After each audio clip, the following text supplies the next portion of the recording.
the people they met here, friends for a lifetime, a family that they could choose. Behind every name read aloud at commencement is a story that began when they stepped foot on campus for the very first time. A little nervous, but I'm excited. It's like a new beginning. It's kind of scary, but I'm excited. I'm really looking forward to all the social events. I just can't wait to get my feet into college and see a little bit what it's about. Just the friendships, and the relationships I'm making, new friends and stuff. Making new friends and joining new groups, yeah. They learned, they grew, they cheered, and they changed. But they all made it here, graduation day. And yes, some students are used to being called over the loudspeakers. Pressure on the outside, and down he goes. 3 sacks. That was Will Anderson. And a perfect present for Montana Fouts and Alabama at the Women's College World Series. But for many, this is the one time in their life that an entire arena will hear their name. Soak it in. This is the moment. On this stage, everyone is a legend. Congratulations, and roll Tide.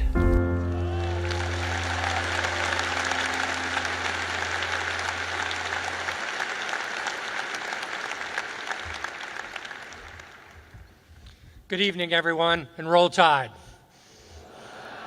I'm Dr. Jim Dalton, Executive Vice President and Provost at the University of Alabama, and it's a privilege to continue this special celebration tonight. To our graduates, it's a meaningful moment to recognize all that you've accomplished, surrounded by those who have cheered you on and believed in you. We're very proud of you. Now, would everyone please stand for the presentation of the colors.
Thank you. At this time, I invite you to remain standing as we pay tribute to our country and to those who have served it. Leading us in the Pledge of Allegiance is SGA President Lucy Bonhouse.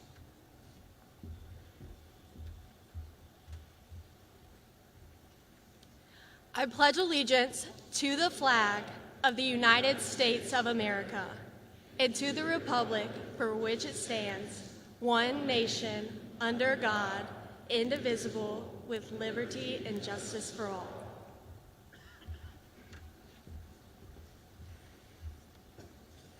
Thank you, Lucy. Please remain standing as University of Alabama student Emily Welker, a performance major, leads us in the singing of the national anthem.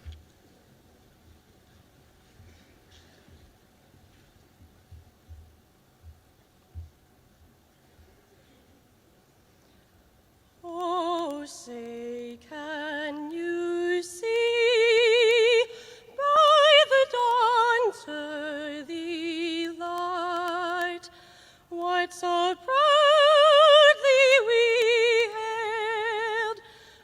watch the twilight's last gleaming, whose broad stripes and bright stars through the perilous fight o'er the ramparts we watched were so gallantly streaming, and the rocket's red glare, the bombs bursting in air, gave proof through the night that our flag was still there.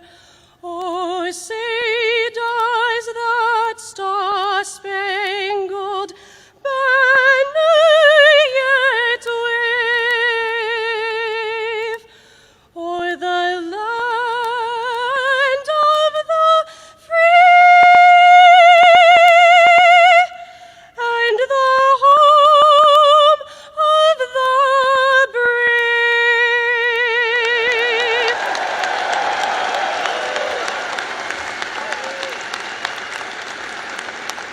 Please come, sit down. There you go.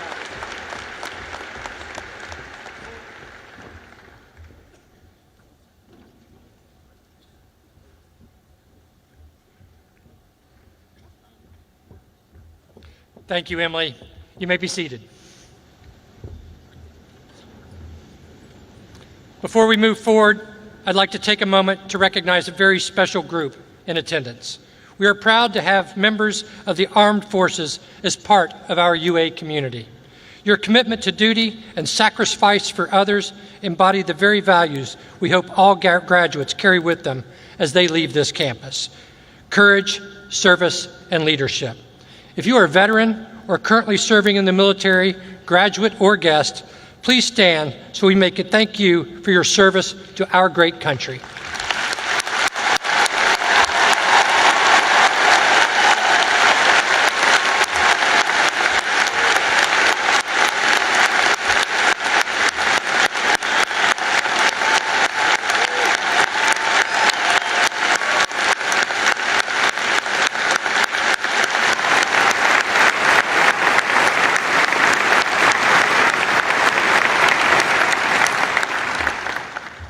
Thank you for your service.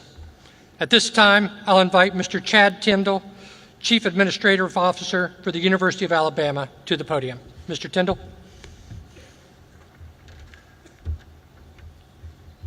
Thank you, Dr. Dalton. Good evening. Roll Tide. Roll Tide. That's much better. Faith is such an important part of the lives of so many of our students at the University of Alabama.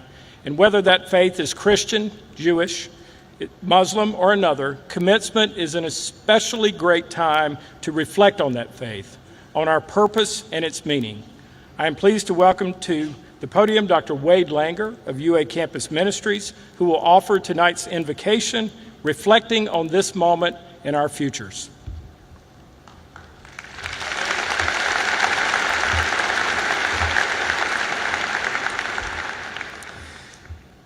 On this day of great celebration, we give thanks. Now, please pause with me for a moment of silent reflection and gratitude.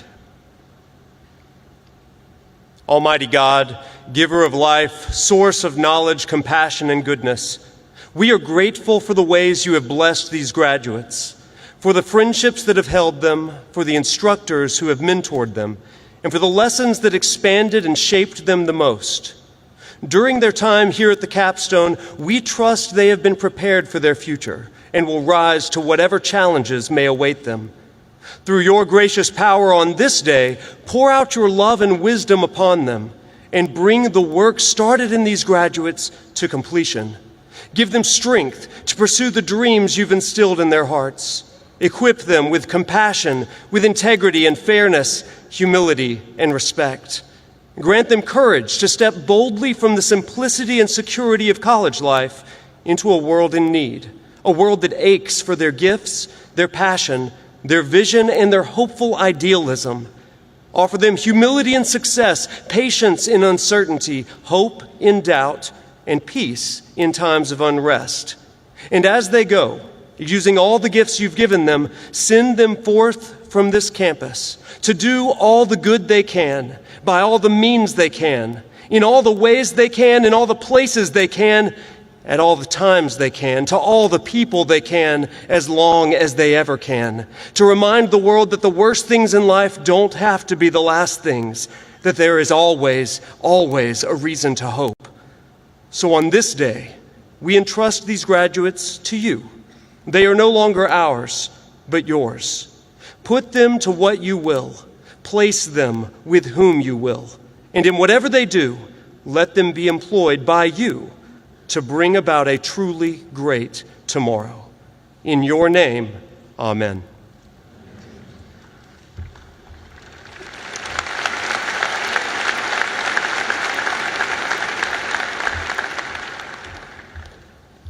Thank you, Dr. Langer, for those words of hope. One of the greatest honors of working at the University of Alabama is witnessing the talent, determination, and heart of our students. Whether they're joining us from Flomaton or Florida, Washington or the Wiregrass, our students are truly the best. And none has shone brighter than the class of 2025.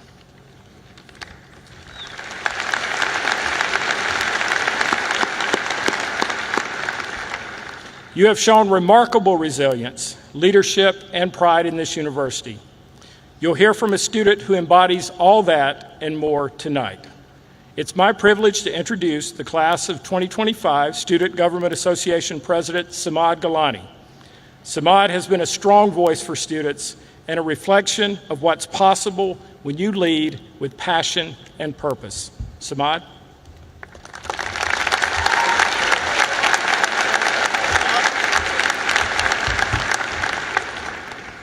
Good evening, everyone. To our families, friends, faculty, staff, and special guests, thank you for being here tonight to celebrate with us. Your support, encouragement, and care have brought us to this moment, and we do not take that for granted. We are grateful to the President of the United States for joining us this evening in selecting the University of Alabama as part of this historic visit to recognize the hard work and potential of our graduating class. And especially to my fellow graduates, congratulations. This weekend, we can truly say we made it. Commencement marks more than the end of our time at the University of Alabama. It marks the culmination of every step that brought us here. From the first time we set foot on this campus, to the night games in Bryant-Denny Stadium, the long hours in Gorgas, the victories, the challenges, and every moment in between that quietly shaped who we are today. This class, our class, has been through a lot. We've seen global uncertainty from a pandemic, rapid change in circumstances that forced us to grow in ways that we never expected. But through it all, we didn't just adapt, we evolved. We grew into leaders, thinkers, creators, advocates, and friends. And we didn't do it alone.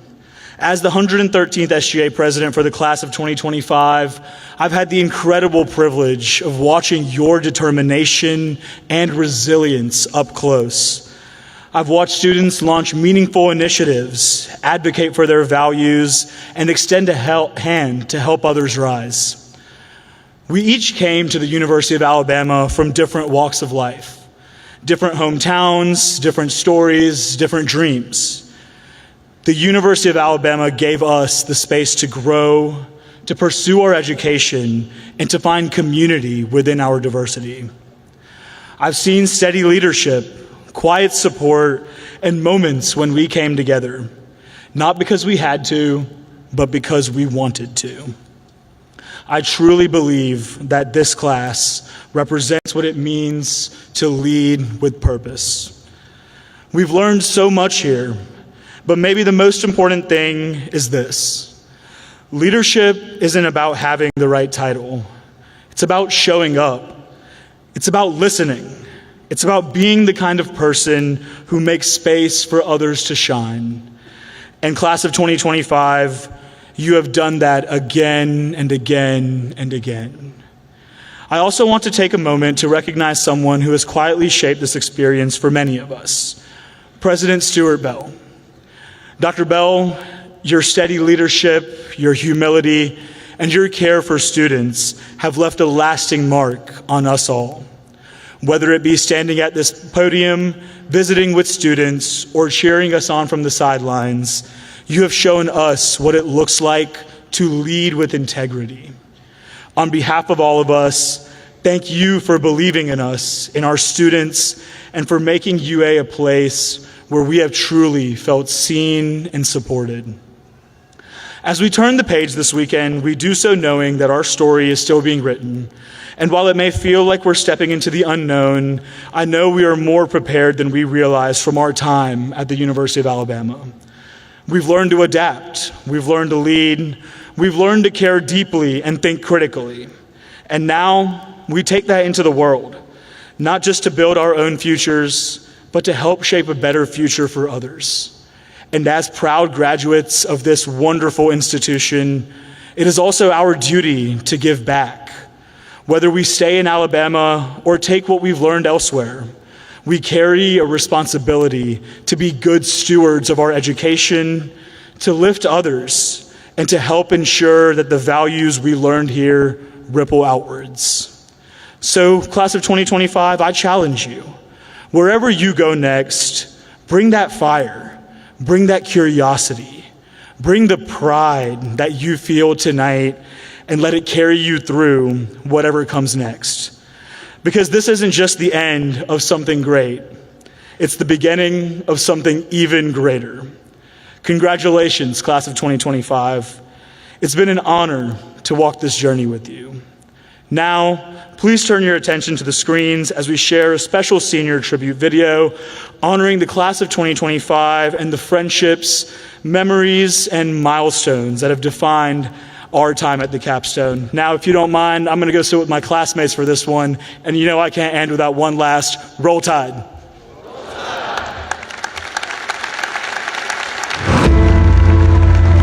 The best way to describe my time here has been full circle. I think growing up as an Alabama fan with my parents going here and just coming to visit campus all the time, there's really been nothing more full circle than seeing how my experience here has taken shape, especially with all the opportunities I've been awarded here at UA. Couldn't think of any way to make it more perfect. Met the best people, had the most fulfilling college experience, both with school and outside of school. Like, it's everything I could have asked for. I just feel like I've had such a wonderful 4 years. I've spent many, many Saturdays in this stadium, and so I figured what better way to say goodbye to my time here than in the place where I had the most fun. Best decision I ever made, man. Best 4 years I've had. These kids too. It's been fun. These 4 years really do go by so fast. Like, it feels like yesterday we were moving into our freshman dorm together, and now we're like 3 weeks out from graduation. You'll find your area, you'll find your friends. You know, there's space for everybody here. The staff members that I have met, my coworkers, the faculty members, they all were very uplifting and supportive. When times I didn't believe in myself, they were there cheering me on. So I did say I found my cheerleaders everywhere throughout campus. The impact that the university has had, I would say, is it taught me what it means to be a legend, but also a team player. And it taught me the importance of being present through your 4 years here and through any moment in your life. I'm gonna miss living within a 5-minute walk of all my best friends. I love how close this campus is and how close the Tuscaloosa community is. And it's been amazing just being able to call my best friend down the street and say, hey, let's go for a walk on the quad, which is just so beautiful to walk down. I am gonna miss the people. I'm gonna miss seeing the same people every day for 4 years and really getting to hone in on those relationships. And I'm gonna miss saying Roll Tide to someone and them saying it back. Wherever I go, like in the future, saying like I went to the University of Alabama, it's not just like a place I attend at school. Like I said, like I feel like it's like a culture that I'm now like a part of. Roll Tide! Roll Tide! Roll Tide! Roll Tide! Roll Tide! Roll Tide, guys.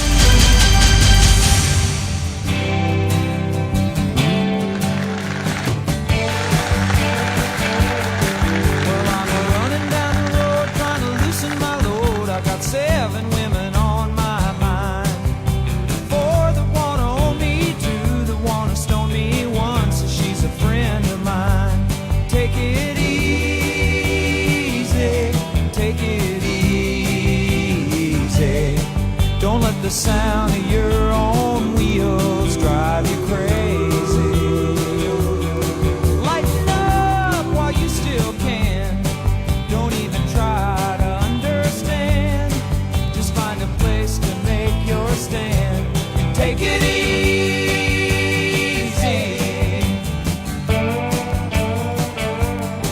Well, I'm standing on a corner in Winslow, Arizona, and such a fine sight to see.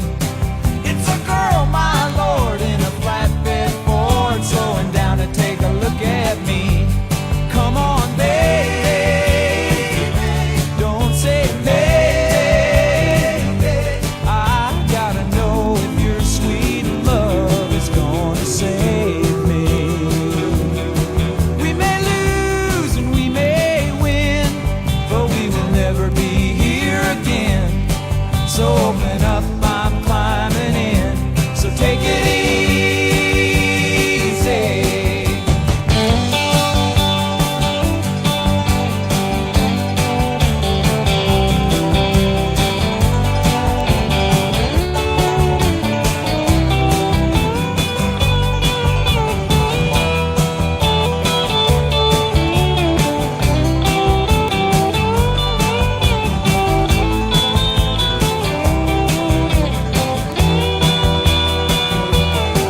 Well, I'm running down the road trying to loosen my load. Got a world of trouble on my mind. Looking for a lover who won't blow my cover. She's so hard to find. Take it easy. Take it easy. Don't let the sound of your own wheels make you crazy. Come on, baby, don't say maybe. I gotta know if your sweet love is gonna save me.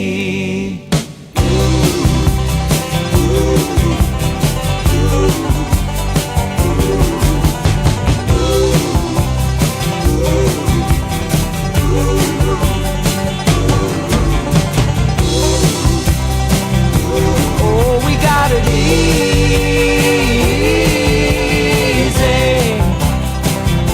We ought to take it easy.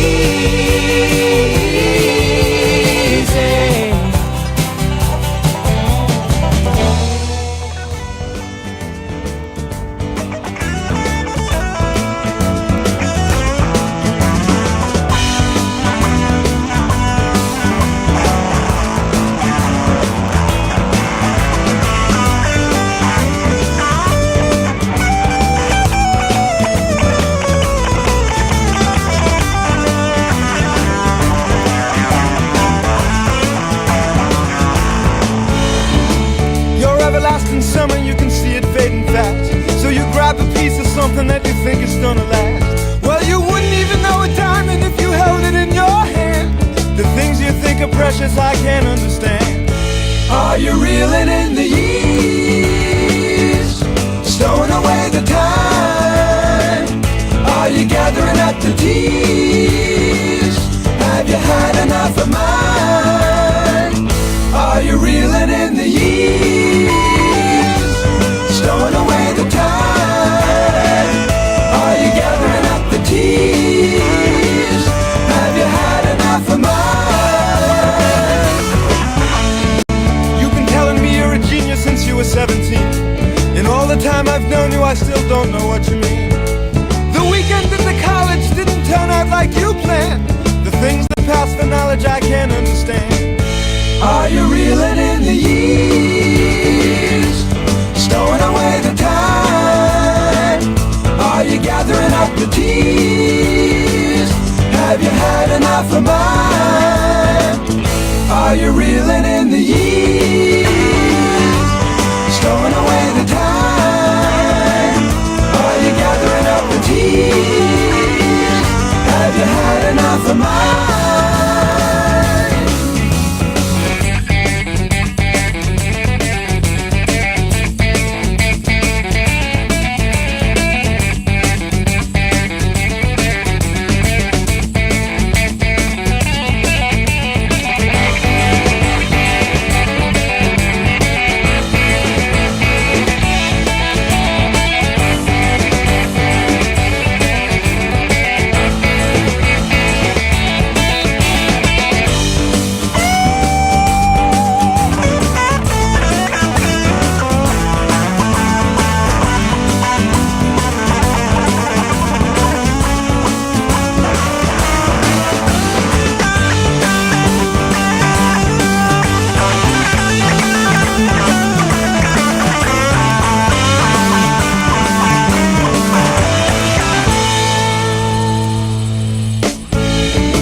Sue.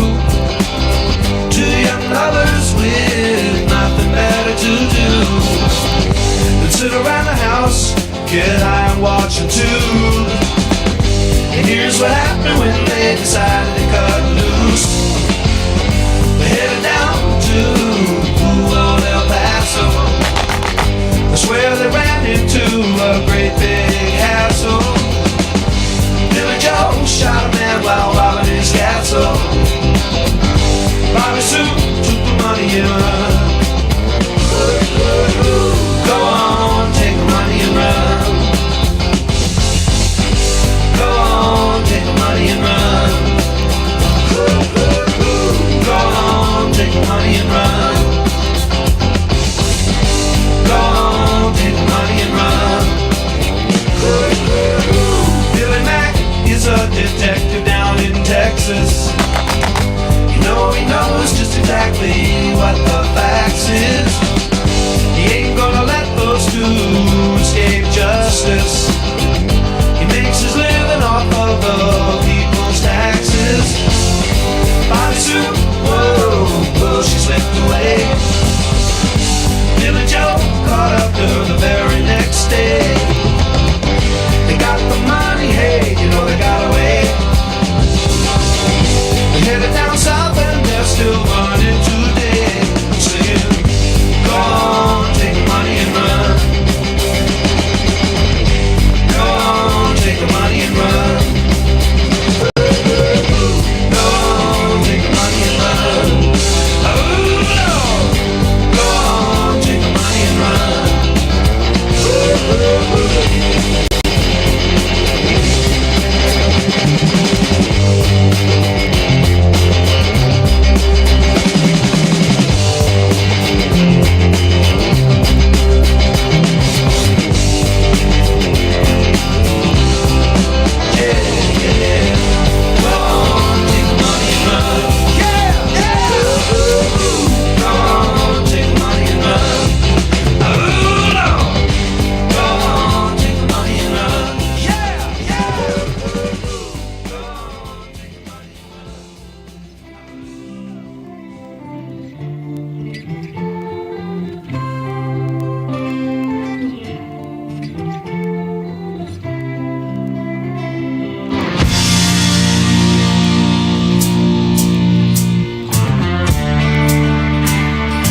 Don't you cry no more.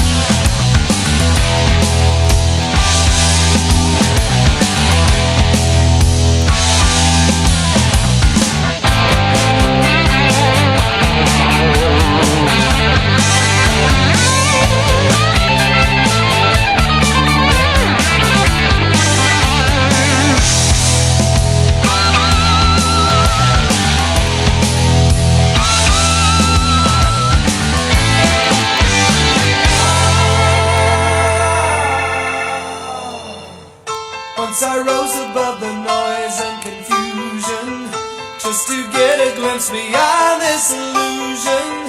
I was soaring ever higher, but I flew too high.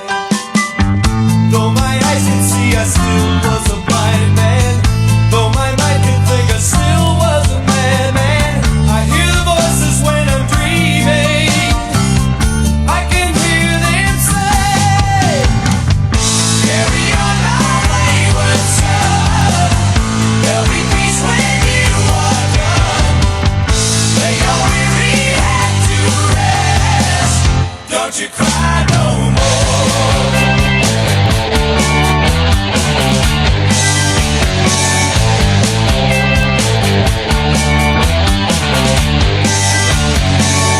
Masquerading as a man with a reason. My charade is the event of the season. And if I claim to be a wise man, it surely means that I don't know. On a stormy sea of moving emotion, tossed about I'm like a ship on the ocean. I set a course for winds of fortune, but I hear the voices say, carry on my wayward son. There'll be peace when you are done. Lay your weary head to rest. Don't you cry no more. No!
break those chains that bind you.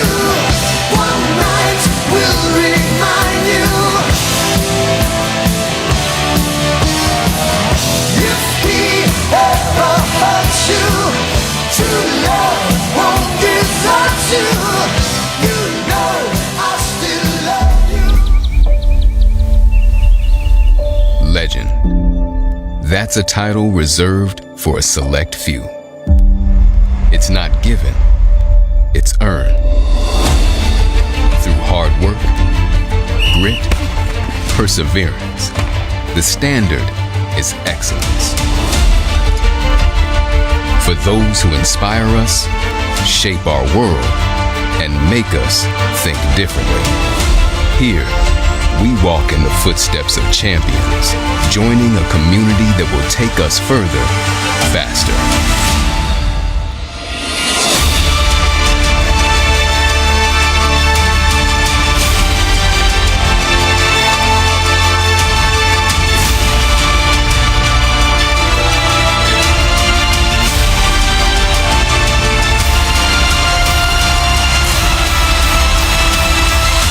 This is where ambition meets opportunity and where legends are made.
Please welcome back to the stage the 29th President of the University of Alabama, Dr. Stuart R. Bell.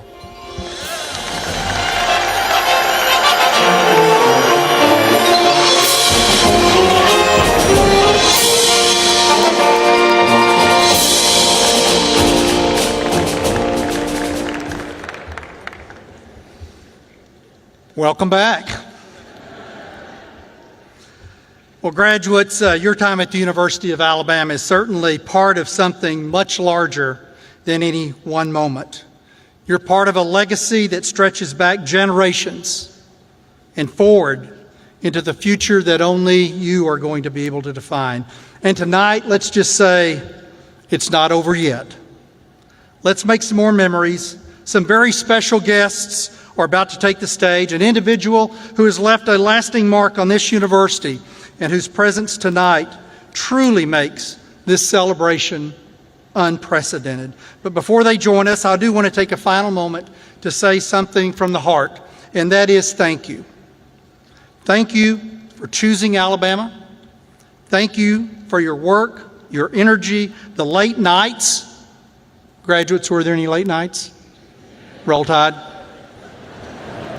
And the leadership that you have shown on this campus and beyond. You have made an impact. You've built a community. You have raised the standard, and tonight we celebrate with you, class of 2025. It's now my pleasure to introduce someone who needs no introduction to Alabama fans. Coach Nick Saban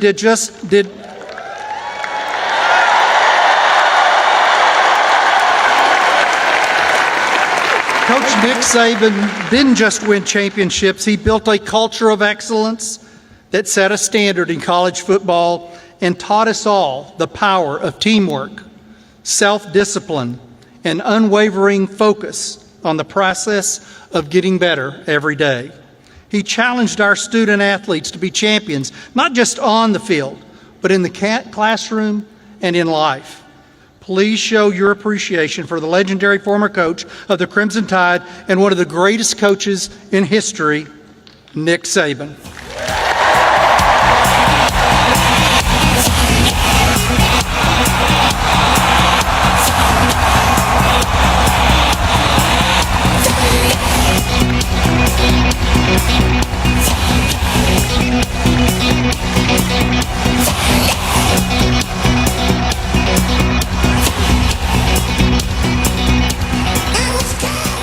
Thank you so much. Thank you, Dr. Bell. And first off, I'd like to take the opportunity to thank you for your extraordinary leadership here at the University of Alabama over the last 10 years. You made the university better. You made me better. You helped us have a successful program because we always had the support that we needed. And leadership is all about serving other people. And Dr. Bell created a great example. He was somebody that we all could emulate. He helped others for their benefit, which is what service is all about. And, you know, his integrity, humility, and unwavering focus to the students here is something that is unprecedented. So I would like to get a round of applause for Dr. Bell for 10 years of tremendous service to the University of Alabama.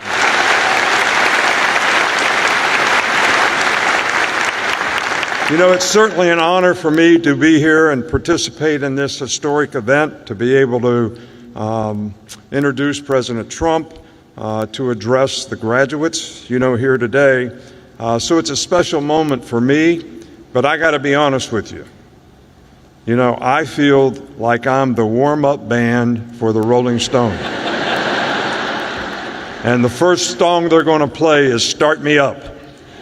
So, but really, to all the students here, I want to congratulate you on the hard work and commitment that you made to be able to graduate, create a future for yourself. But I want you to remember something. You know, you've created an opportunity to create a legacy now.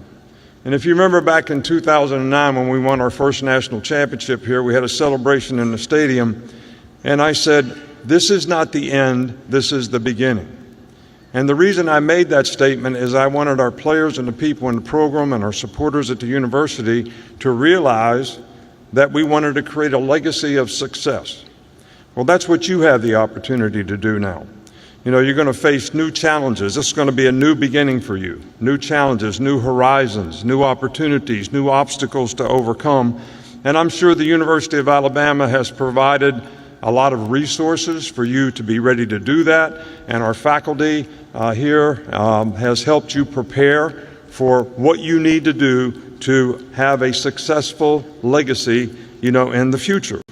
But I always tell people that you need to be very wise about the goals that you set. But more importantly, you got to define, what do I need to do to accomplish those goals? That's called the process. The very things that you need to do on a day-to-day basis to be able to accomplish the goals that you have. You need to define that for yourself. And then you have to have the discipline to execute it every day. And I'm talking about self-discipline, because we make hundreds of decisions every day that come down to two questions. Here's something I know I'm supposed to do that I really don't want to do. Can you make yourself do it? On this hand, there's something you know you're not supposed to do, but you want to do it. Can you keep yourself from it? If you can make those choices and decisions the right way, you'll be able to always make progress toward the goals and aspirations and things that you want to achieve. So making the right choices is very, very important. You know, when you embark on this journey, there's three things that I think always help me. First of all, have compassion for other people. Treat people like you would like to be treated. Treat people nicely on your way up. You might meet them on the way down. So it's nice to be important, but it's also more important to be nice. So that was the first thing, compassion for other people. The second thing is, be responsible for your own self-determination. You got to earn it. Don't look at somebody else. Don't blame somebody else. You be responsible for your own self-determination and have accountability for what your job is and what you need to do. And the last thing is, it's not about beating the other guy. It's not about being better than somebody else. It's about you being the best that you can be. You know, we won 26 games when I played Pop Warner football in a row. Then we won 30-some in high school in a row, and it was never good enough. And I could never understand that. But my dad said, it's not about beating the other guy. It's about you being the best that you can be at whatever you choose to do. And I'm going to leave you with this. The first speech that I gave in 17 straight years here was I used to get the players to understand how important it was for them to be their best, as I paraphrased Martin Luther King's old street sweeper sermon. And he started out saying, there's only one guy in the green stamp store at Montgomery, Alabama that I'll let shine my shoes. Because the pride that guy has in shining shoes and the smile he gets on his face when you told him he did a good job. Then he goes on to say, if you're going to be a street sweeper, be the best street sweeper in the world. Sweep the streets like Michelangelo painted a Sistine Chapel, like Shakespeare wrote literature. Let him put a sign up that says the best street sweeper in the world lives right here. And if you do that, you accomplish the best there is in life, knowing you did your best to be the best you be, no matter what you choose to do. So, from Terry and myself, Miss Terry and myself, we want to congratulate the 2025 graduating class of the University of Alabama and wish you the very best in the future.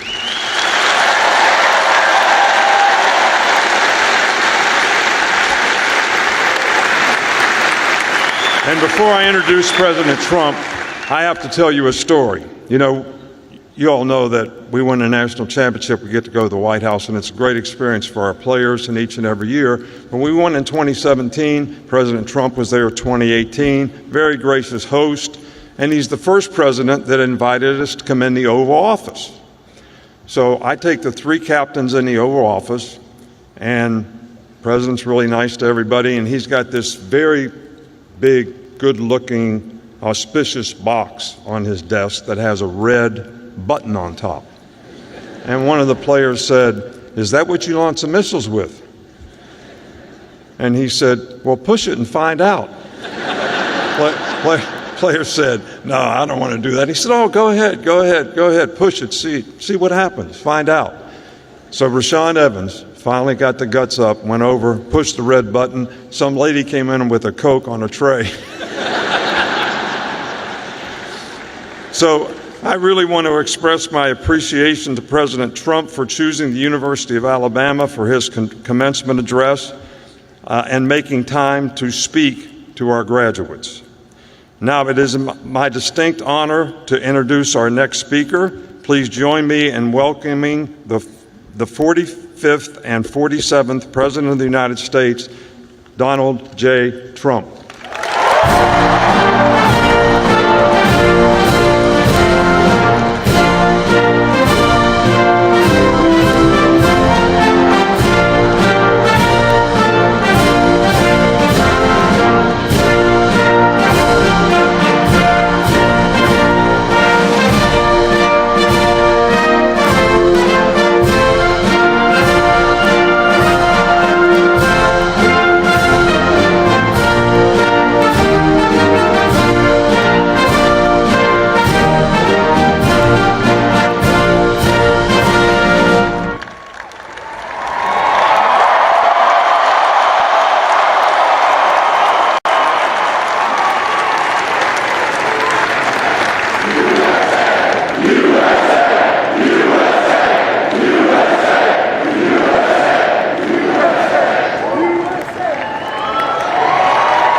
Thank you, Coach. Wow, what a nice-looking group this is. What a beautiful group of people. And especially a very big hello to the University of Alabama. Congratulations to the class of 2025. Roll Tide. Roll Tide.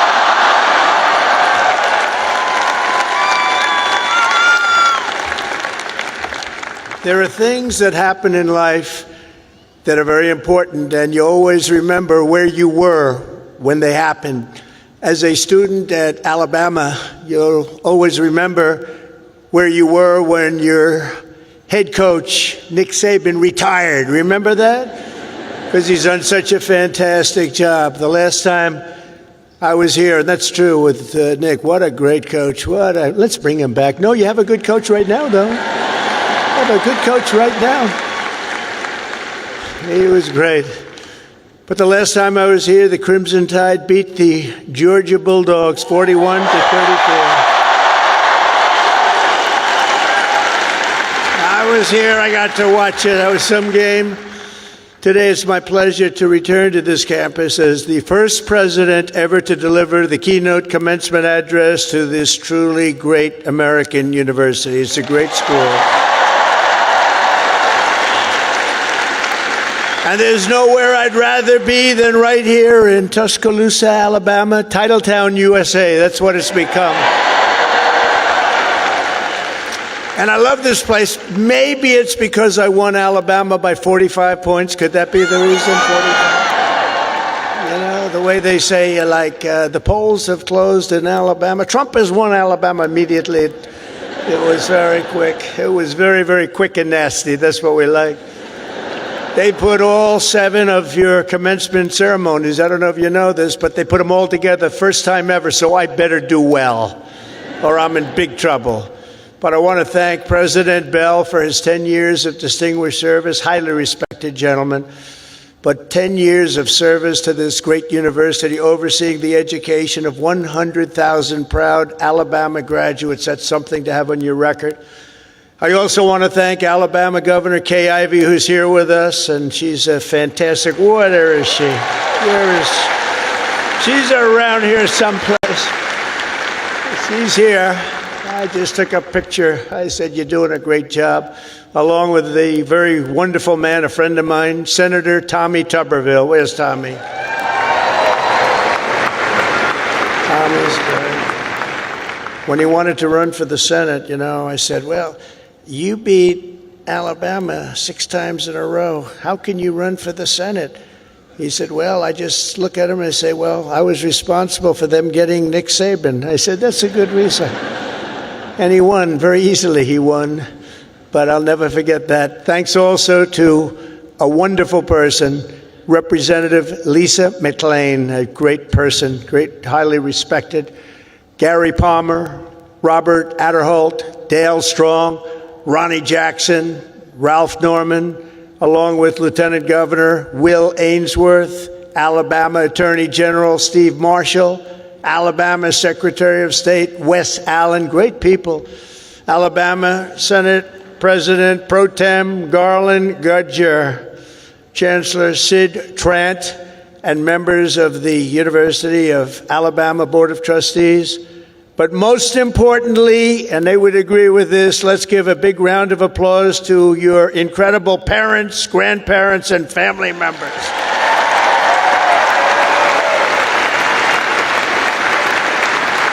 Because they made this wonderful day possible.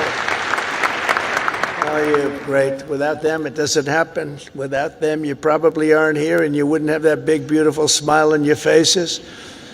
This year, the graduating Alabama class of 2025 has over 6,600 graduates. You're the largest class in school history. Among your ranks are among the 800 first-generation college students and nearly 3,000 students from right here in the great state of Alabama. Amazing. And this class also includes many Rhodes Scholars, Goldwater Scholars, 213 Merit Scholars, and over 1,500 students graduating with red caps. You know what that signifies? 4.0 GPA. That's a lot of students. That's a lot of students.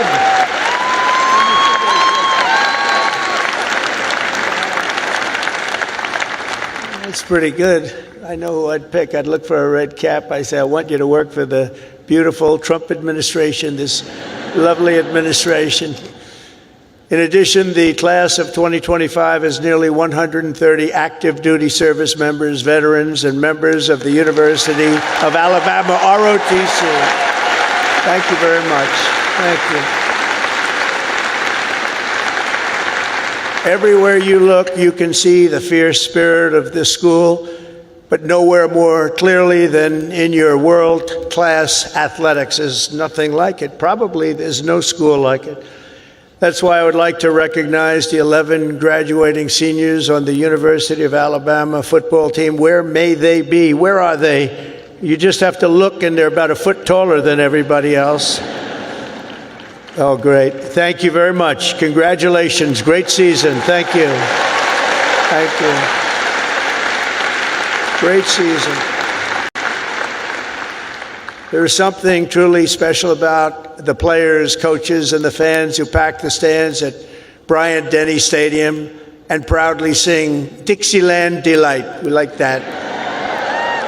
Alabama has changed college football forever and inscribed into the history books the names of Bear Bryant, Joe Namath, 4 Heisman Trophy winners, and of course, the great Nick Saban.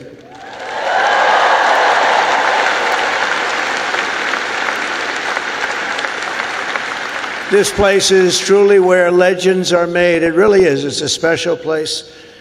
When your president called, we talked about it. It took me about 2 seconds to say, I'll go. I wasn't looking to do it, and we are busy. You know, we're winning a lot of battles right now. We love winning, don't we? Love winning. We're winning a lot of battles. But I wanted to do this. For the University of Alabama, good isn't good enough, tough isn't tough enough, and great isn't great enough. The Crimson Tide does not rest, does not quit, and does not stop winning until it's all time. You know, it's all time. You're always winning, and you're going to keep winning. That's why the University of Alabama football team has won more games in the last decade than any college football team in America. That's not bad.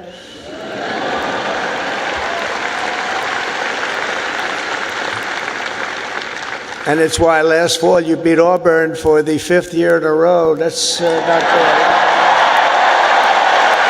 That's not bad. The University of Alabama has a brand, and that brand is winning. That brand is winning. Great school. Last year, the Crimson Chaos watched the Tide Hoops make it to the Final Four for the first time ever. And this year, you built on your incredible record and returned to the Elite Eight. So not only is Alabama a great football school, it's now one of the nation's best basketball schools, and congratulations.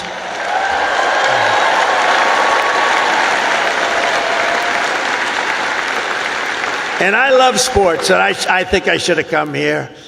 I think I should have come here. Congratulations as well to the women's track and field team for winning 2 SEC titles this year. That's something. As long as I'm president, we will always protect women's sports. Men will not play in women's sports.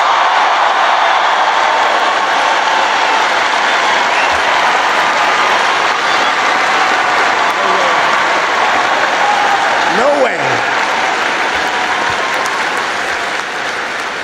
They say that's an 80-20 issue. No, it's a 97-3 issue, I think.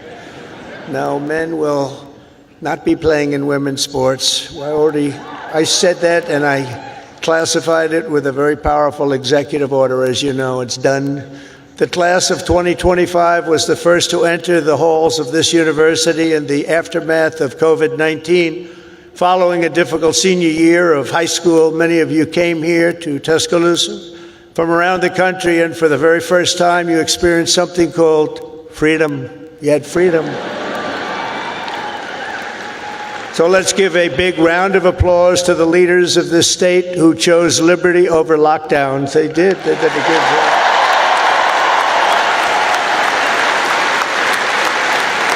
Did a good job. As you know, there are a few campuses in the world more beautiful than this one, and there are a few memories sweeter than the ones you have formed really at this capstone and at the capstone. You'll miss the beautiful sounds of Denny chimes, the excitement of lining the Walk of Champions, the Saturday tailgates at the Quad. As you graduate, it's natural to reflect on 4 years of happy memories, and you've really had happy memories here. You've done a lot of winning. Winning is a good thing to do.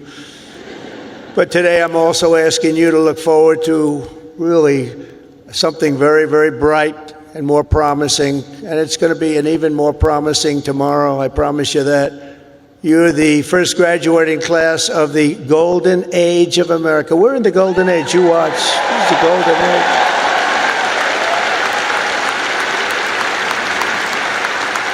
This is the golden age. We've done things that nobody thought possible. 100 days yesterday, 100 days, and we've done things that nobody thought even possible. Like many generations before you, you're graduating at an exciting time for our nation, a period of both extraordinary change and incredible potential and what will be unbelievable growth. You're going to see that very soon. You're going to see it starting very, very soon. The whole world is talking about it. Our country has always been defined by its ability to reform and reinvent itself, to meet the challenges of the next era. The last 4 years were not good for our country, but don't let that scare you. It was an aberration. We're run by people who truly at that time, 4 years, we were run by people that didn't have a clue. They didn't have a clue. I'm trying to be nice when I say it that way. They allowed our beautiful USA to be laughed at, scorned, and taken advantage of by everybody. We were ripped off on trade by nations all over the world, both friend and foe, and oftentimes a friend was far worse on trade than the foe. But those days are over. You're at the start of something very, very big. You're going to see that very soon. Now, exactly 250 years after the first patriots stood and fought at Lexington and Concord, we're in the midst of another kind of revolution, a revolution of winning and a revolution of common sense. Common sense.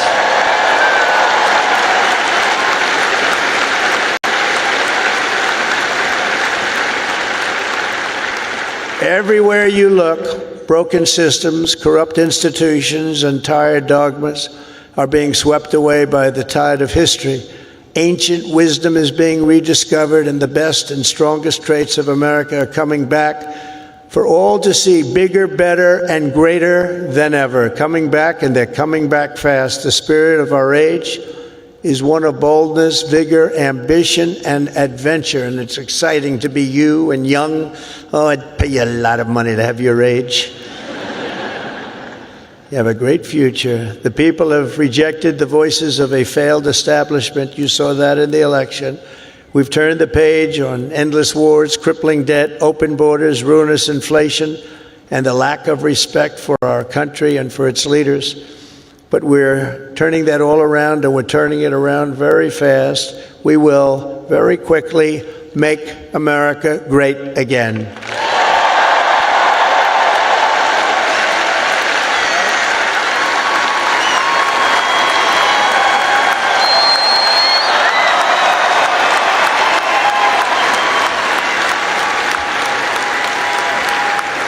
This week, we're celebrating the most successful first 100 days of any presidential administration in the history of our country, and we've been given a lot of credit for that, but 100 days does not a full term make.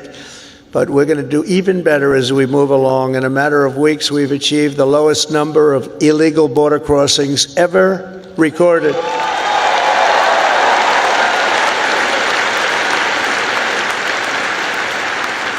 And you've seen it, hundreds of thousands of people pouring into our country from prisons, from mental institutions, from gangs, and all over the world, not just in South America.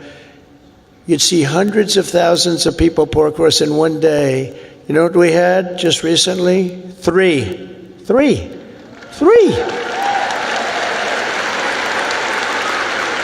And we slashed the number of illegal aliens released into the United States by 99.999%. And you know, if that number is wrong, the fake news, which is all over the place today, is going to be correcting me before I get to the next sentence. Now, 99.999%. How about that? Nobody thought that was possible. They said you needed legislation. No, you just needed a new president. That's what you needed.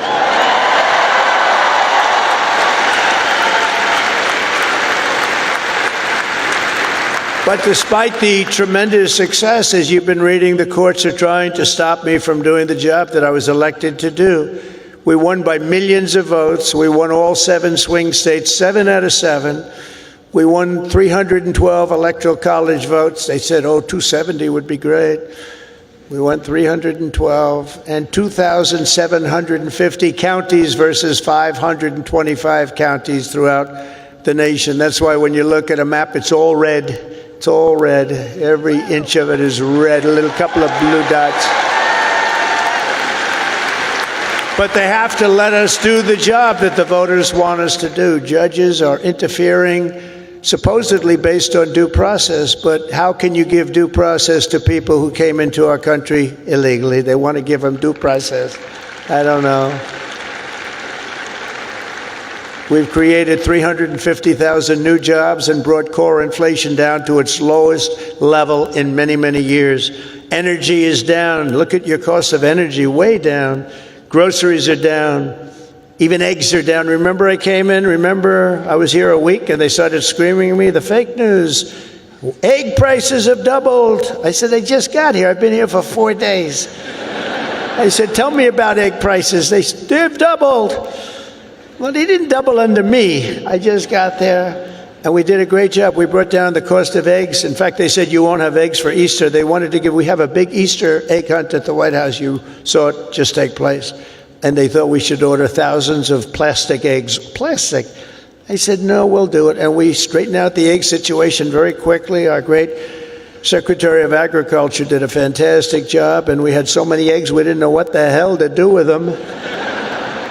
And prices of eggs have gone down 87% since I took office. That's something, right?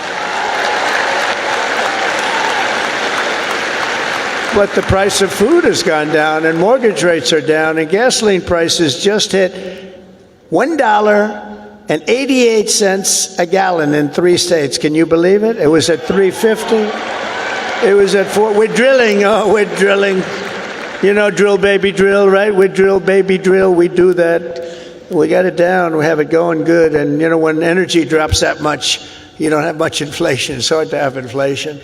It was just announced that in the first quarter, investments in the United States are up 22%, that we're leading the whole world in investment. Everybody's pouring into our country with big dollars. And it's all about November 5th, the November 5th election, and tariffs and incentives that we've given that are going to make this country so much richer. We have $36 trillion in debt. That's going to start to come off. It's going to come off rapidly, but we'll be over $8 trillion in investment, with Apple and others investing $500 billion each.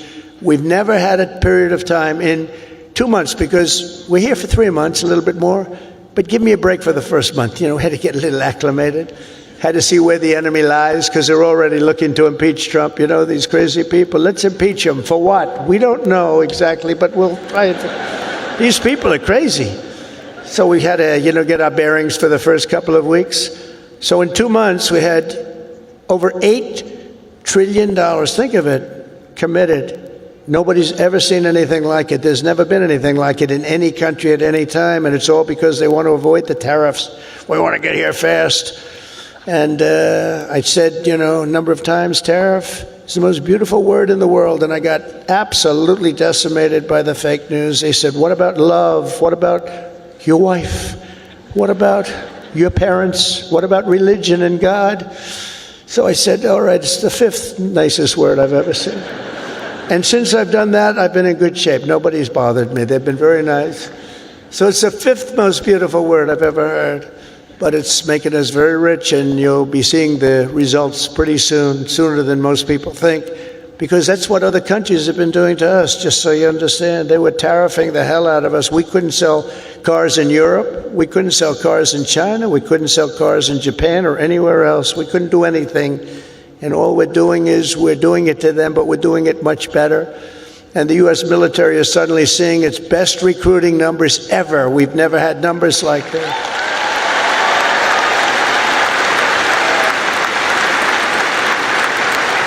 We now have waiting lists because there is such incredible spirit in our country. There's a great spirit. And just think, 6 months ago, and you remember, and it was embarrassing, before the election, 6 months ago, we were hearing and reading that numbers of those joining our military were at the worst levels ever. We've never had anything like it, right? You remember that? And now they're at the best levels ever. We have waiting lists to get into the military.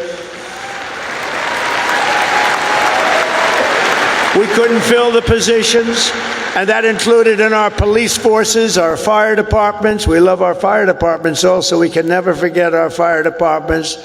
But our police forces were begging for help. And now they're brimming over with people and applicants, and they're getting great ones. It's amazing what's taken place, and that's really the spirit. Each of the graduates in this arena will soon have the chance to help lead this project of national renewal. And that's what it is. It's a national renewal. We suffered so badly for 4 years. We had one of the greatest economies. We actually had the greatest economy in the history of our country during the first term of Trump. And then we got hit hard with inflation.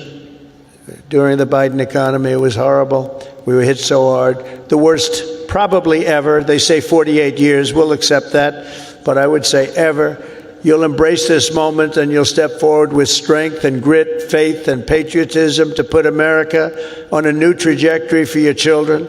And then you'll take your place among the greatest generations in the history of our country. I think you have a chance to be the greatest generation in the history of our country, because we're turning it around, and you happen to be available.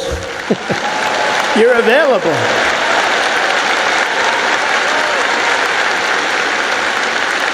That's a good time to be available.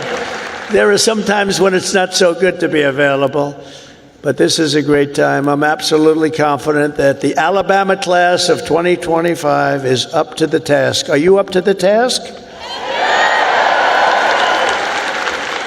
You learned a lot about winning here at Alabama, and now we need you to help win for America.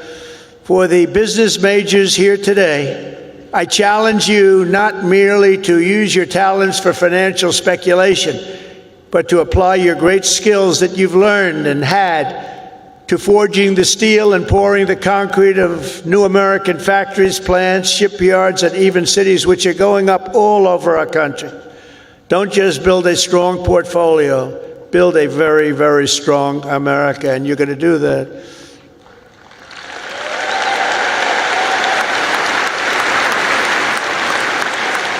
To the engineers, brilliant you are, technicians, scientists, and math majors, we need your Alabama spirit and competition to keep our country at the forefront of every single domain.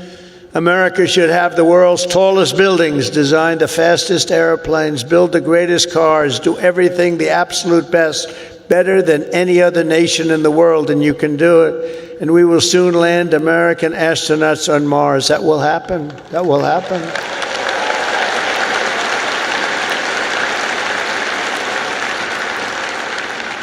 In every field you have studied, there are problems to be solved and breakthroughs to be made. To the journalism majors, of which I've had a lot of problems with. I must be honest. I'm not sure I like them. No, I do. But you're really leading a very thing, because we need a great and free press. We need a brilliant press. They're like a watchkeeper. They're very important, and you can go out and take it down a new track, help save the country. So important. Your task is so important, and it's to build a media that Americans can trust. And remember, the people of this country, they know the truth when they hear it. That's why the ratings, the approval numbers of the media are so low. We need those ratings to be 100%. We have to be able to trust our media. I say you have to have that. You need strong, strong borders, and you need really free, fair, clean elections. You need those things, but the media is a big part of it. In the world of health and medicine, there is an exciting new movement to get poisons out of our food supply, keep toxins out of our government.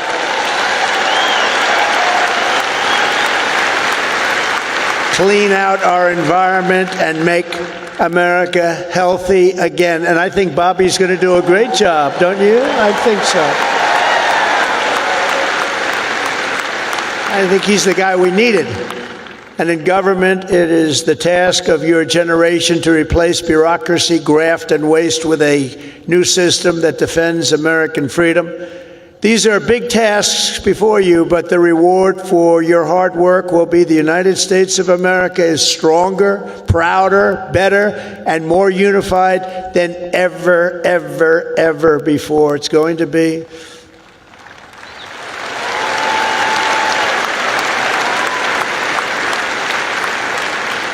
As you embark on this great adventure, let me share some of the biggest lessons I've learned from a lifetime spent building dreams and beating the odds. I beat a lot of odds.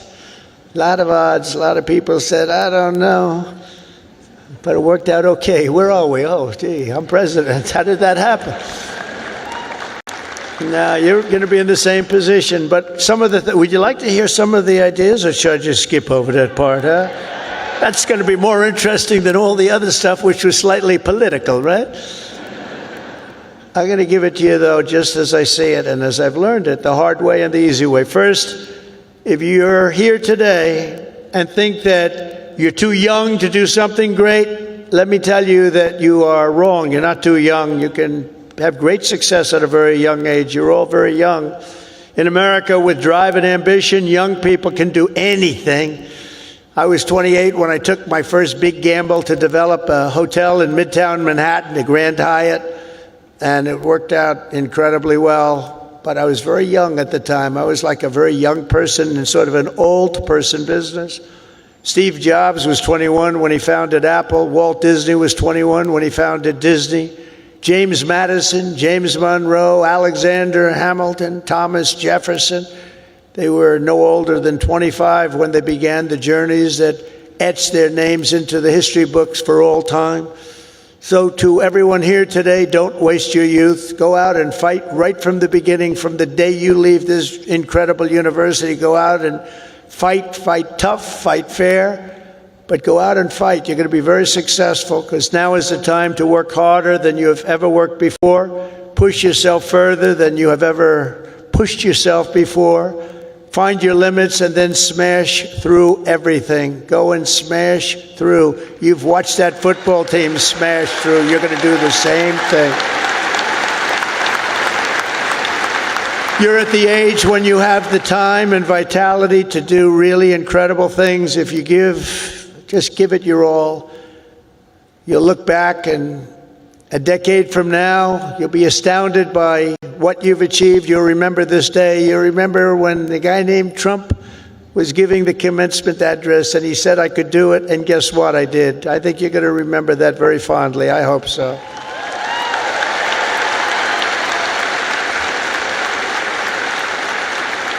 Second of all, and very importantly, you have to love what you do.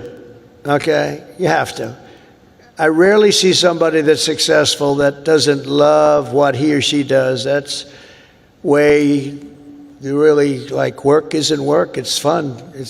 I find it fun. I work all the time, and I find it fun. If I didn't find it fun, I wouldn't be successful, whether it was real estate or in showbiz. I had a lot of different careers, but I loved real estate so much, and I was very successful at real estate because I loved it. I learned a lot from my father because I watched him work. He worked he was a workaholic. He loved to work. He's a good man. He was a tough guy, tough as hell, actually. Now that I think back, I don't know if you could even get away with that nowadays. He was tough, but he was a good man, I'll tell you. And he worked 7 days a week. He worked Saturdays, Sundays, it didn't matter. And I learned by watching him, he loved his life. He loved what he was doing. He had a great long-term marriage, a long, many years. He beat me on that one. No, mine are very successful, but they haven't lasted quite as long. It was close to 70 years. That was a long time. I said, Pop, you beat me on that one. But you know what I learned from him? That he loved life, and all he did was work. I see people that don't work hard and they're miserable. So go out and find. But he loved what he was doing, and you have to find something that you love, and you have to follow your own instincts. Listen to your parents; they're very wise, but you have to follow your instincts and your heart, your soul, and you want to be the very best you can be. Treat every day like a home game against Auburn. Fight like hell and enjoy doing it, and your coach can tell you all about that. Third thing is to think big. You know, you're going to do something, you might as well think big, because it's just as tough. You can think small. I know a lot of people, they thought small. They're very smart. I know others that weren't nearly as smart, but they had a better picture of the big picture, because it's just as hard to solve a small problem as a big problem, and it's just as much energy and everything else, except the result is going to be a smaller one. So love what you do, but think big if it's possible.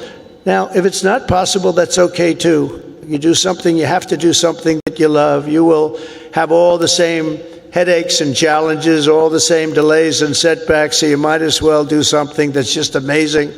America doesn't aim small, Alabama doesn't aim small, and neither do you. So think big when possible, think big. And he was actually on the small side. Don't tell him that, friend of mine, don't tell him that, because he doesn't understand that. But he worked very hard. He made up for it. He never stopped. He won 168 golf tournaments. Think of that, 100. I said, Gary, you're winning like every weekend. Do you ever choke or anything? I don't know what choke means.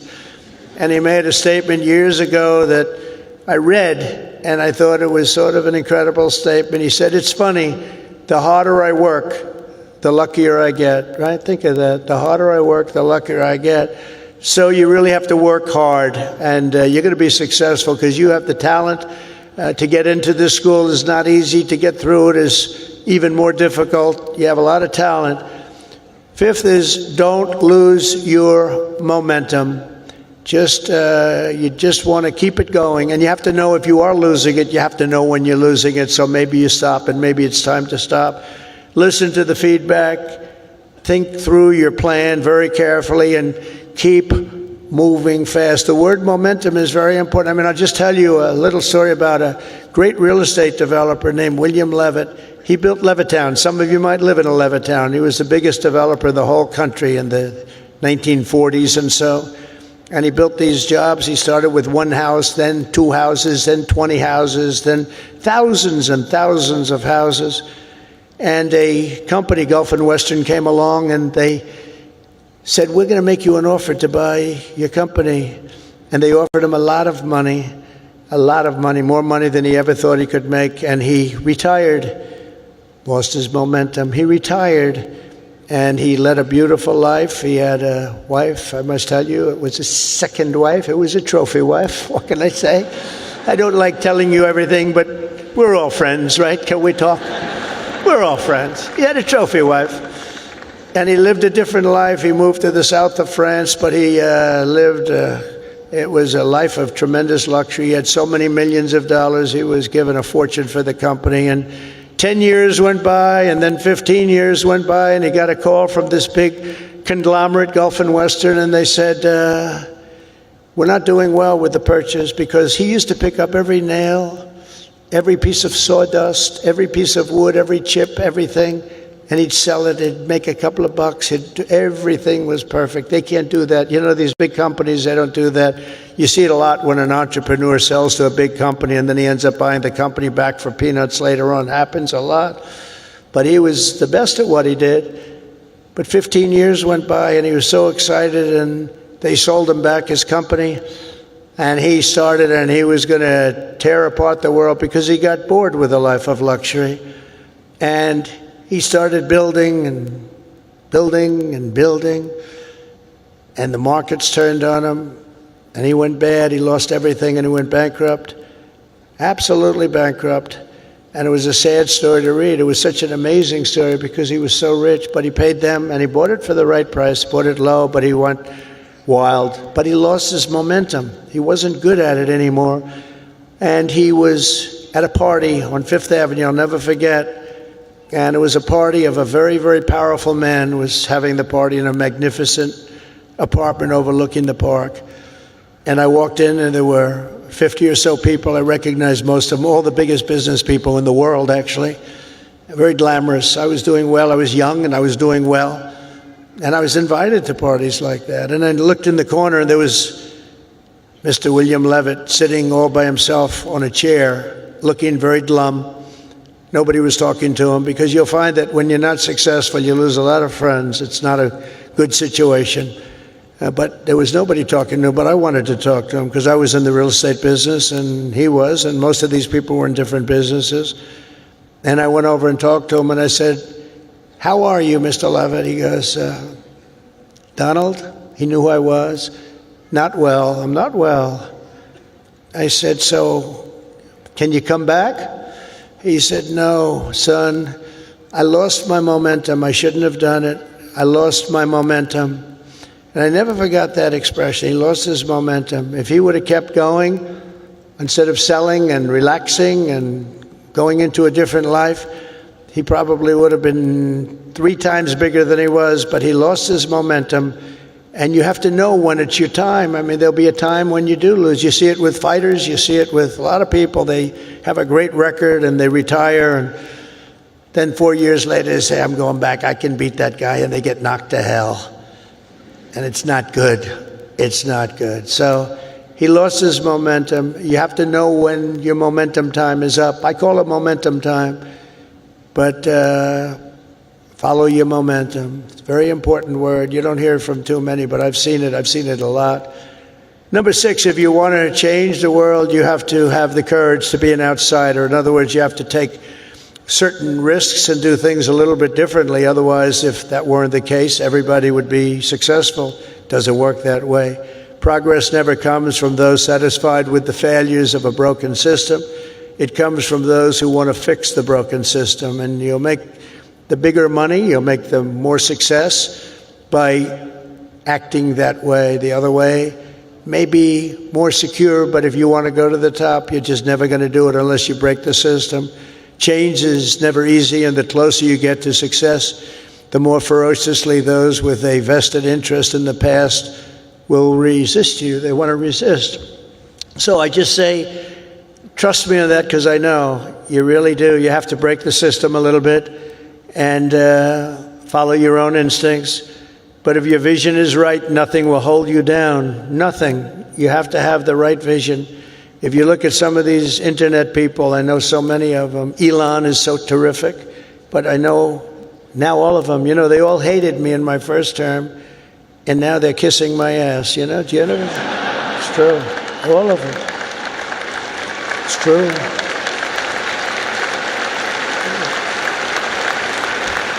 It's amazing.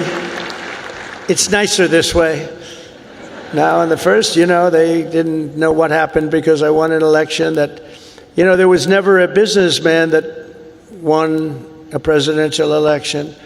Out of 100%, 8% were generals and 92% were politicians. Not even admirals, not even just generals. There were 8 generals: General Washington, General Grant, General Eisenhower.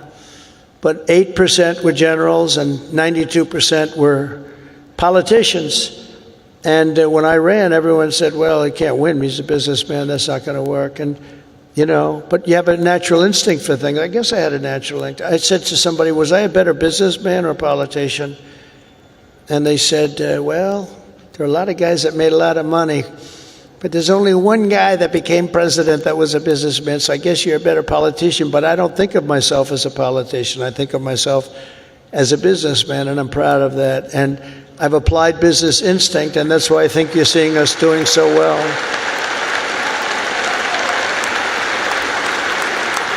So number 7 is to trust your instincts, common sense. You can go very far in life with common sense, and I applied that to politics because some of these things, like they had open borders.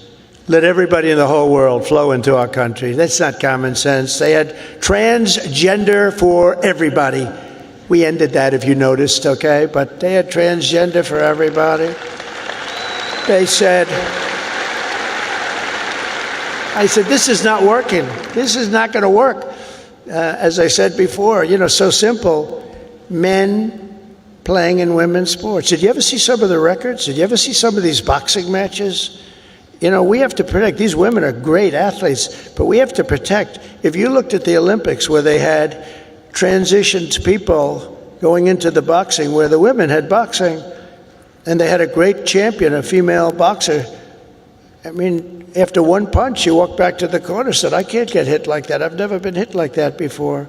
You look at all the volleyball players that have been hurt so badly with balls that are hit at levels that they've never seen before. But the greatest is like weightlifting. You ever see the weightlifting? Where they have a record that wasn't broken in 18 years? And they have, should I imitate it? My wife gets very upset when I do this.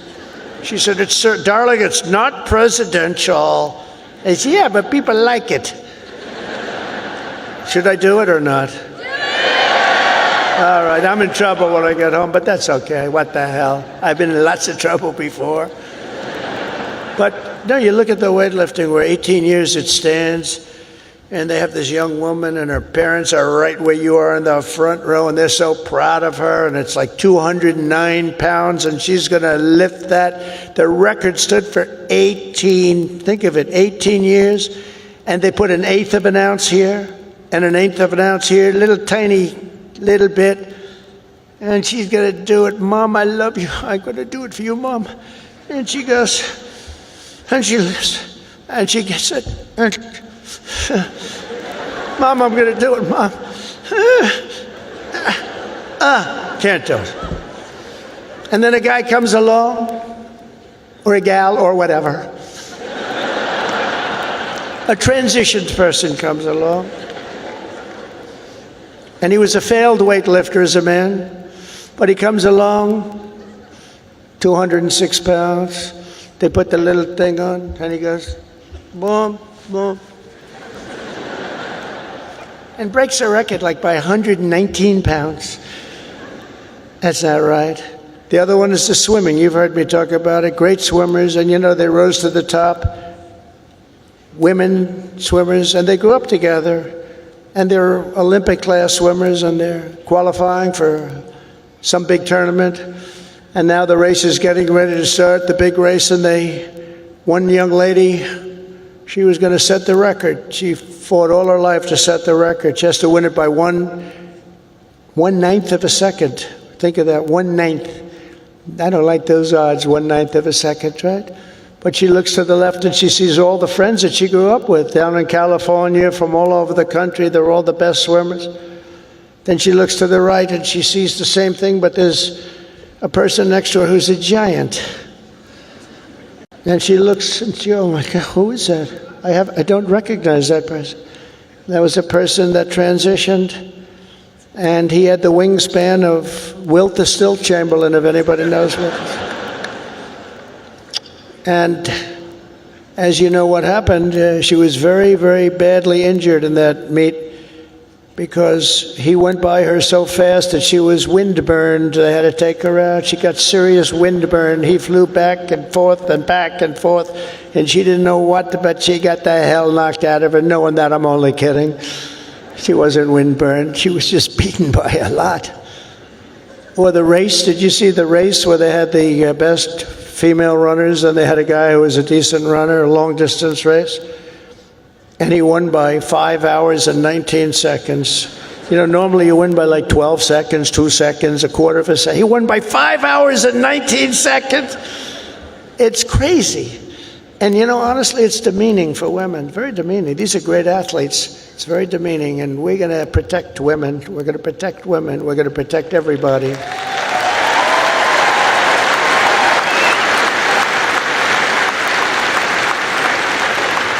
So now that I'm in trouble with my wife, I'm going to blame the University of Alabama for asking me to go through with that stuff. But it's pretty descriptive, isn't it, really?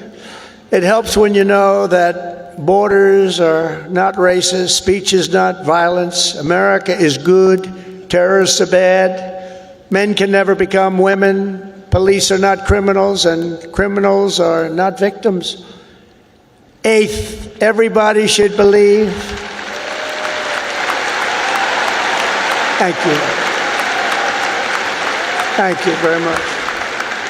Everybody should believe in the American dream. It's real, it's there, and it's right before you. We're coming back to the American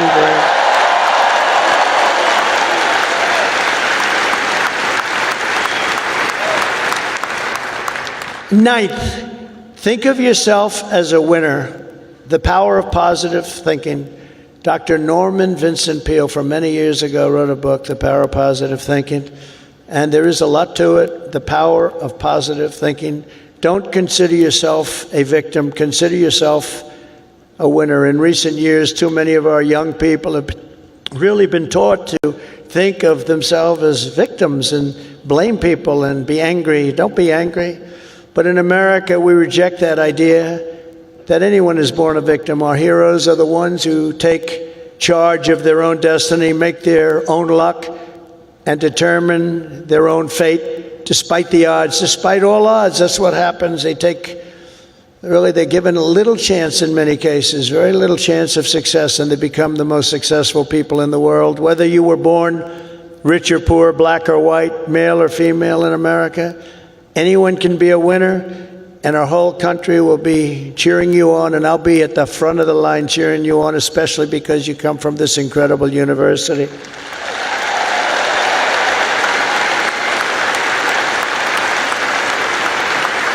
And next is to be an original. The all-time greats were people who had the confidence to be a little different. Teddy Roosevelt, Douglas MacArthur, George Patton, Amelia Earhart, Annie Oakley, Muhammad Ali, and so many others, far too many to name, lived their lives with pride, personality, and flair. God only created one of you. Remember that. God created one of you. You're all different. Some are close, but nobody is the same. You're one of a kind. So don't try to be someone else. Just be yourself. And finally, and most importantly, never, ever give up. Never give up.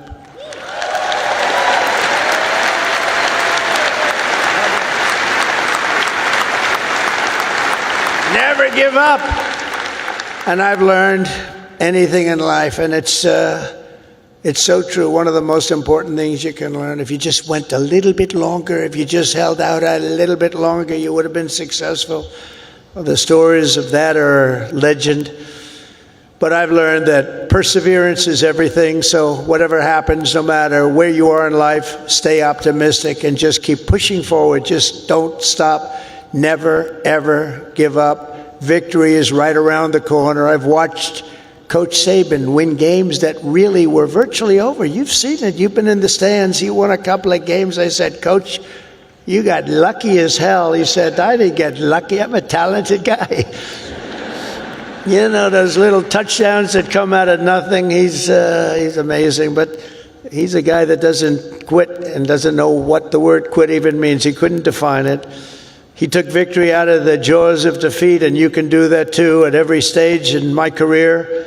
My enemies, of which there were many and probably are right now, I can think of a couple of people that don't like me too much right now. But they said that they have to do everything they can to keep me from winning, to keep me from making it. And I'm representing you, so I have to make it. I have big shoulders, but these are big shoulders. I have to win for you. I'm not winning for myself. I'm winning for you. Do you remember when they said that Donald Trump will never become president of the United States? Remember Barack Hussein Obama said that? Barack Hussein Obama. Donald Trump will never be president. Like 50 other politicians said that. Where are they now? Oh, let me see. Oh, there they are. Where are they now? But here I am standing before you as the 45th and 47th president.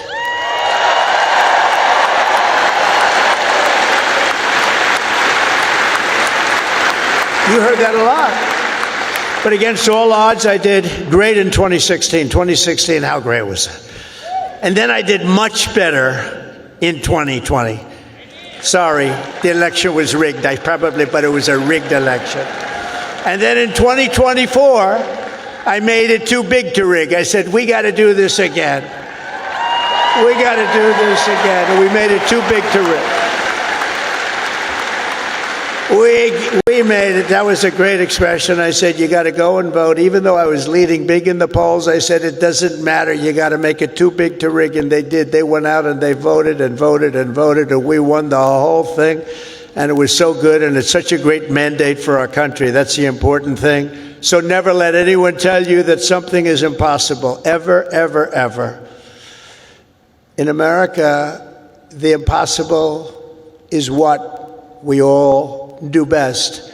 There is nothing you cannot do if you are willing to fight for it. You got to fight, fight, fight. Oh, I've heard that expression.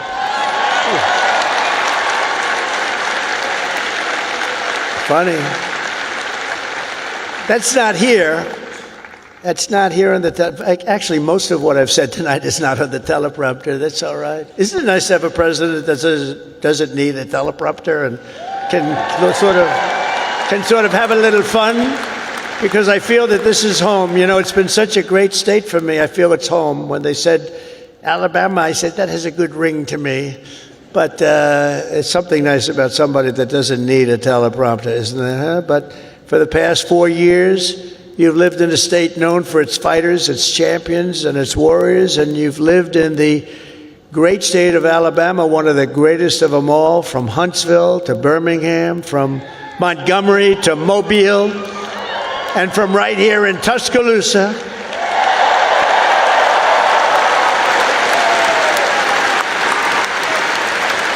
To the gleaming shores of the Gulf of America.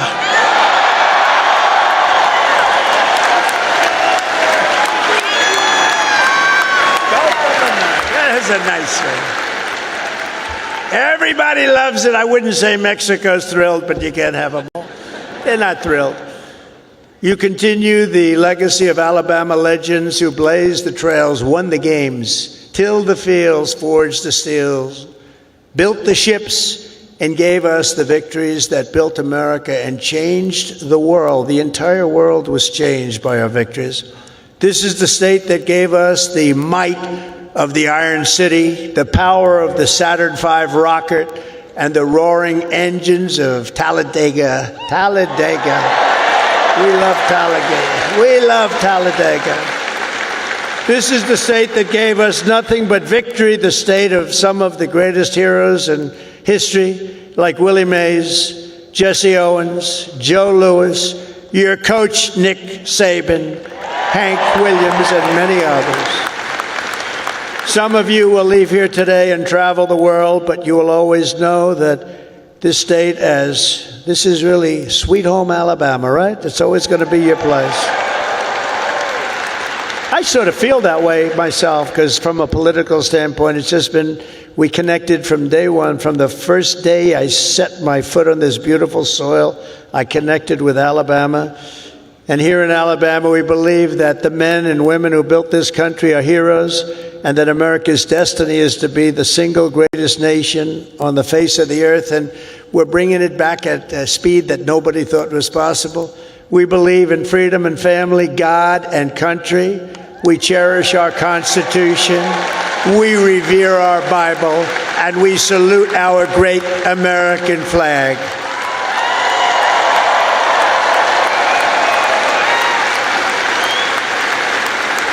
We honor our police, we respect our veterans, and we always stand for our one and only national anthem. We love our national anthem. We believe in strong parents, strong values, strong communities, and very strong borders. And we believe that the United States military is the greatest force for peace and justice the world has ever known. We have a great military. We just had people that didn't know how to lead it. We believe the South is beautiful, Alabama is great, and America is our home. We believe in the SEC and the USA.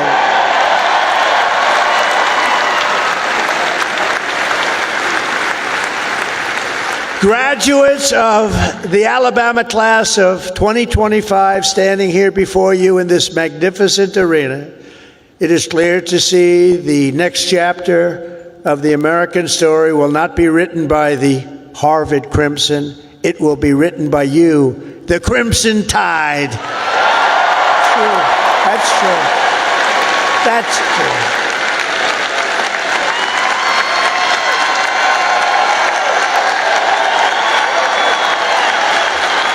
That's true. I thought that was rather clever.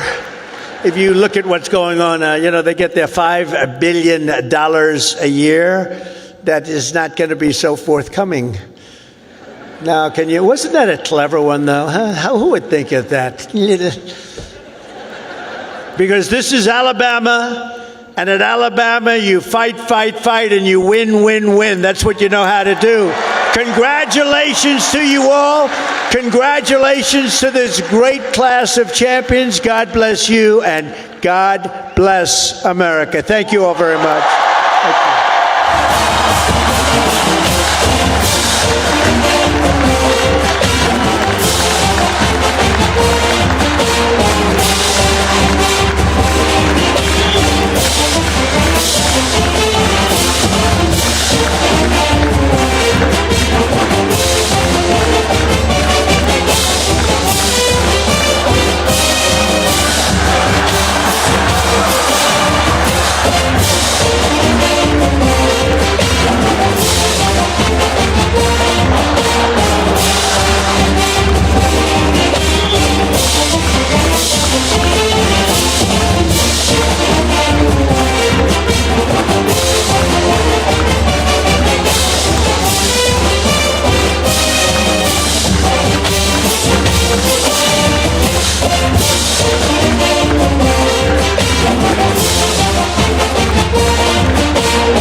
Thank you again for joining us and for helping us celebrate the class of 2025. May God bless you, the United States of America, and the University of Alabama. Roll Tide. And at this time, for those who are already standing, please give it a moment for the flag to be removed and retrieved from the premises. Thank you.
Graduates, we will see you in the morning. Roll Tide.